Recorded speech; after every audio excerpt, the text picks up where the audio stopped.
Maharnya hanya Rp950.000.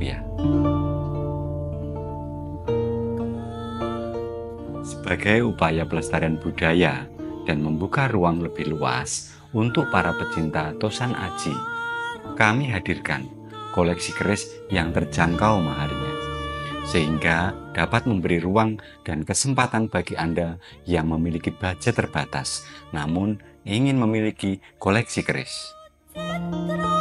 Keris Kamardikan Dapur Nogo Damar Murup Pamor Ngulit Semongko, maharnya hanya Rp950.000.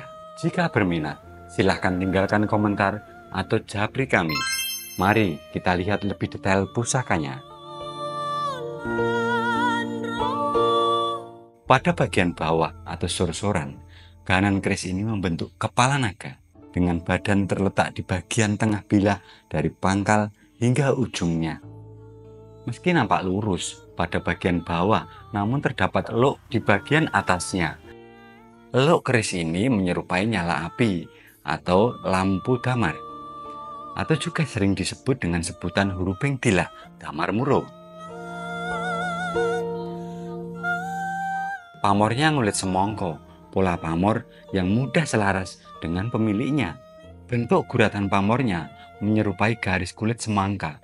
Pamor jenis ini tergolong pamor yang bukan pemilih. Dan meskipun hanya dengan mahar Rp950.000, namun pusaka ini sudah memakai busana lengkap. Warangka berangkah Jogja yang terbalut pendok selorok bunton yang indah dan menawan. Bagi panjenengan yang ingin memiliki koleksi keris yang terjangkau maharnya, keris naga hurufing dilah ini menjadi pilihan. Nuwun, nuwun, dan matur nuwun.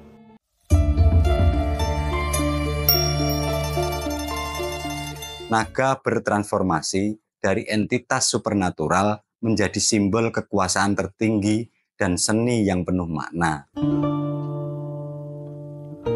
Merawat dan melestarikan pusaka sebagai warisan budaya tidak selalu harus dengan keris-keris sepuh. Mengapresiasi para empu di zaman sekarang juga penting untuk kelangsungan keris di masa-masa yang akan datang. Salah satunya ialah keris yang akan kita babar berikut ini. Keris pusaka naga Lok 7 Pamor Keleng dengan tangguh Kamardikan. Ya, ini adalah keris baru. Pusaka ini akan kami alirawatkan dengan mahar. Japri saja ya. Biasanya keris Lok 7 yang berdapur naga sering disebut sebagai naga sabto.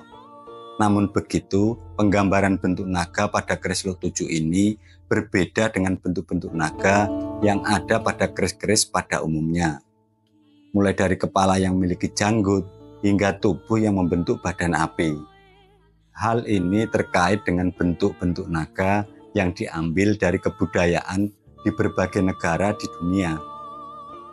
Sejarah naga telah memikat kita dalam budaya yang tersebar di seluruh dunia, mulai dari Eropa, Timur Tengah, dan juga di Asia. Jika melihat bentuk dan perejengannya, keris Lok 7 ini mengambil simbol naga dari kebudayaan Tiongkok dan sering disebut sebagai keris naga liong. Naga dalam budaya Tiongkok bukan hanya simbol kekuatan, tetapi juga menjadi representasi dari nilai-nilai spiritual, kekaisaran, dan estetika artistik. Melalui evolusi citranya dari dinasti Xiang hingga dinasti Qing, naga bertransformasi dari entitas supernatural menjadi simbol kekuasaan tertinggi dan seni yang penuh makna. Tak hanya sebagai makhluk mitologis, naga Tiongkok juga menjadi bagian penting dari identitas budaya dan sejarah panjang peradaban Tiongkok. Naga adalah makhluk legenda, biasanya dengan ciri-ciri reptil atau ular yang muncul dalam banyak mitos dan kebudayaan. Pertama, naga Eropa berasal dari tradisi rakyat Eropa dan pada akhirnya terkait dengan mitologi Yunani dan Timur Tengah. Sementara naga Tiongkok dengan padanan yang mirip di Jepang, Korea, dan negara-negara Asia Timur lainnya termasuk di Indonesia. Keris Nagaliong ini memakai warangka ladrang Solo dengan garap halus dari bahan kayu kemuning. Pendoknya pun juga berkelas dengan pendok bunton silih asih bermotif alas-alasan, terbuat dari bahan tembaga. Secara menyeluruh dari tampilan luar dan isi di dalamnya, pusaka ini begitu gagah, mewah, dan berkelas. Jika panjenengan berminat ingin memiliki pusaka ini, silahkan tinggalkan komentar atau japri kami. Nuwun dan salam budaya.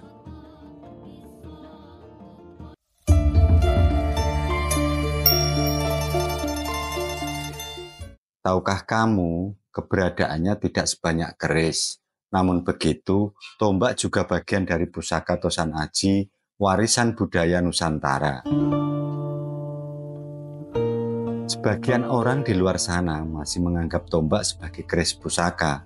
Bahkan sampai ada yang tertukar dalam membuat sarung atau warangkanya. Padahal, layaknya keris pusaka, tombak pun memiliki jenis dan dapurnya sendiri-sendiri. Mulai dari tombak lurus dan tombak berkelok. Tombak tidak memiliki gonjo pada bagian bawahnya, namun sebagai gantinya, semua tombak memakai medok. Penggunaan tombak di zaman sekarang tidak lagi difungsikan sebagai senjata, melainkan digunakan sebagai pusaka dan biasanya dipajang di ruang tamu sebagai pusaka untuk menyambut tamu. Fungsinya tombak lebih kepada untuk penghormatan kepada tamu yang datang ke rumah. Sementara jika tombak dipajang dalam acara ritual atau upacara tertentu, ia lebih difungsikan untuk penolak bala. Dalam video kali ini merupakan jenis tombak pusaka Luk 7, berdapur Dara Dasih. Pamornya beras putah, tangguhnya Mataram Senopaten. Dan pusaka ini kami alih rawatkan dengan mahar Rp2.500.000. Dalam bahasa Kawi, Dara Dasih memiliki makna terus, yang dimaknai sebuah mimpi atau wangsit yang menjadi kenyataan oleh sebab campur tangan Sang Hyang Widiwasa. Handle tombak pun berbeda dengan handle keris. Bentuknya panjang dan diberi nama landean. Ada yang dibuat panjang lebih dari 1 meter dan ada pula yang dibuat pendek dengan panjang 55 cm, seperti landean tombak Dara Dasih ini. Bagaimana? Apakah berminat untuk menjadikan koleksi tombak ini menjadi bahan rujukan maupun untuk tujuan pelengkap koleksi Tosan Aji? Jika berminat, silahkan beri komentar atau japri kami ya. Nuwun dan salam budaya.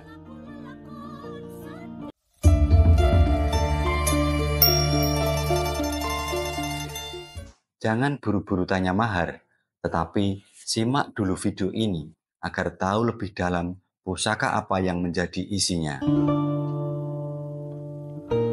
Keris pusaka yang satu ini memakai handle Donoriko, ukiran yang khas berasal dari Madura. Ada pahatan yang membentuk mego remeng atau kepala kuda sembrani pada bagian depannya. Ukiran Donoriko ini kami sengaja pasangkan dengan warangka ladrang Solo bergandar iras lawasan. Bahannya terbuat dari kayu trembalul yang memiliki serat kayu yang khas dan unik. Salah satu alasan kayu trembalul sering dipakai untuk warangka di zaman dahulu karena efek yang timbul dari serat kayunya, yaitu semakin lama dipakai dan dipegang, kayu trembalul akan semakin mengkilap secara alami. Warangka ini semakin elegan dan mewah saat terbalut dengan pendok blewah polosan, memberi kesan yang anggun, merabu, dan tetap prasaja. Keris pusaka Luk 13, dapur sengkelap, pamor pedaringan kebak, tangguh Singosari. Singosari, sebuah kerajaan yang berdiri pada tahun 1222 sampai dengan 1292, beribu kota di Tumapel. Sebuah imperium singkat yang membuat banyak kisah yang melegenda dan masih terdengar sayupnya di telinga kita sampai saat ini. Dari mulai kisah percintaan, peperangan, kekuasaan, sumpah serapah, budaya sosial, dan ajaran luhurnya yang turut membatu hingga kini. Imperium yang hanya berdiri 70 tahun ini mampu mengabadikan jejak dan warisannya, tak hanya berupa kisah, namun juga warisan bendanya, seperti mulai dari arca, candi, hingga Tosan Aji. Sungguh beruntung bagi kami berkesempatan menggenggam sebilah peradaban Singosari. Ketika menanting dan memandangi keris pusaka ini, hati turut bergetar oleh getirnya darah dan amarah yang ditorehkannya. Entah siapakah dahulu yang menghunus keris sengkelat ini. Sengkelat merupakan jenis keris pusaka Luk 13 yang menjadi simbol kegeraman hati rakyat jelata. Riciannya terdiri dari kembang kacang, tikel alis, suguhan rangkap, hingga greneng. Memperhatikan material besi, garap tempa, lipatan satonya, korosi hingga untuk cacing pada bilahnya. Keris sepuh ini kami alih rawatkan dengan mahar Rp15.500.000. Jika panjenengan berminat, silahkan tinggalkan komentar atau japri kami. Nuwun dan salam budaya.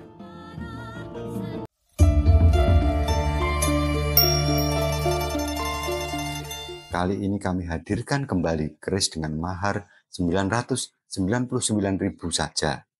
Jika berminat, tinggalkan komentar atau japri kami. Pusaka baru, keris naga pengantin Luk 13, pamor kulit semangka, dan pusaka ini bisa Anda miliki dengan mahar kurang dari Rp1 juta. Busananya memakai warangka sandang walikat ukir. Sandang walikat adalah salah satu jenis warangka yang ada hampir dimiliki semua daerah, baik Surakarta, Jogja, Cirebon, Bali, Madura, dan wilayah-wilayah lain yang ada di Indonesia. Dibandingkan dengan gayaman atau ladrang, sandang walikat tampil lebih sederhana dan praktis, sehingga membuatnya lebih fleksibel dan tidak mudah rusak. Biasanya, warangka ini hanya menjadi pengganti saja, karena bentuknya yang fungsional. Di zaman dulu, warangka ini yang mudah dibawa kemana-mana untuk berperang. Keris dapur naga pengantin juga disebut sebagai keris naga kembar. Keris dapur ini bisa ada pada keris lurus maupun keris berluk. Disebut pengantin atau kembar karena gahanan keris ini berbentuk dua kepala naga pada bagian bawahnya, yang satu menghadap ke kiri dan yang satu menghadap ke kanan. Sebuah karya seni Tosan Aji yang indah dan kaya akan imajinasi. Mencintai pusaka sebagai warisan budaya juga perlu merawat karya-karya buatan baru seperti keris naga pengantin ini, agar warisan budaya dan ajarannya tetap dapat terus dilestarikan. Keris-keris baru atau yang juga disebut keris kamardikan, keris yang dibuat setelah era Indonesia merdeka, pada akhirnya nanti juga akan menjadi keris sepuh dan menjadi warisan budaya untuk generasi yang akan datang. Jika panjenengan ingin mencari keris dengan mahar terjangkau agar tetap bisa ikut nguri-uri budaya, keris naga pengantin ini bisa jadi bahan pertimbangan dan pilihan. Jika tertarik, jangan lupa tinggalkan jejak di kolom komentar atau japri kami. Nuwun dan salam budaya.